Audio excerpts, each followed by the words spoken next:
Hey there, students. Mr. Wolf here. Hope you're having a great day. So today we're going to be looking real quickly at your poetry portfolio. So this is going to be something you're going to be doing ongoing through our unit. It's going to help complement the synchronous work we're doing and the different topics we're going to be covering with poetry. So these are some of those topics we're going to be looking at. So we already went over poetic devices yesterday, so that's kind of taken care of. But we are going to be reading a poem and kind of applying that learning in this portfolio. So that's really what this is there for, and every single section is for, kind of after the synchronous times we have. So let's go ahead and take a look at that.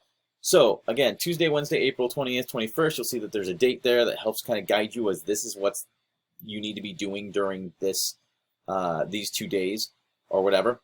So most of this work will be due, for the second day, obviously, to keep yourself on pace. If you would like to work ahead, you're welcome to do that, but I would encourage you to try and pace with us simply because we haven't done the lessons yet.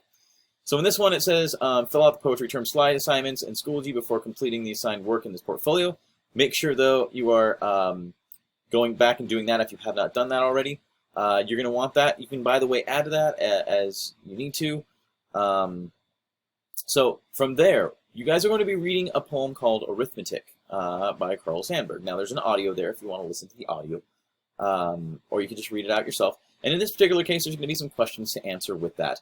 So just go through that process, answer those questions, and you're mostly good with that poem. It's just an opportunity to kind of take a closer look at those poetic devices. And then there will be a prompt for your own poem. Okay, so sometimes these the directions will give you some instructions there. Sometimes these will be give you a structured prompt. This one does have a structured prompt with it, kind of riffing off of the poetry we've already read. And so you'll do that in your next slide, and there are text boxes in there. I'm also putting a little reminder, putting imagery in there. You want to put some imagery. Again, there's a little design element you can have with this, and if you want to put some background, you can do that as well. So you have a little bit of flexibility and a little bit of artistic license on these slides to do what you'd like. But you just want to make sure that you're going back and you're looking at those poetic devices and the criteria for the poem. You can't just get away with a 1 or 2 line thing. Usually we're going to ask you to do a little bit more, okay? So as we go through the other ones, you'll see all of that. Now, if we want to zip all the way down towards the bottom there, we've got a final poem where you're going to write and record your own poem. Okay, so this is way into May, so we're ways away before doing this. And you'll have 3 options to do. You can write your own poem using elements of our lesson. You can revise and evolve one of your own your previous poems. Now that should look significantly evolved and different. This is part of your formative grade. So what I will say is, if you're just kind of copying and pasting your poem and you tweak a word or two, it's probably not going to give you the credit you're looking for on that. Okay, so that one's where you're like, hey, there's a poem, I really like the germ of the idea, I want to take it and make it much bigger, I want to add to it, morph it, or whatever.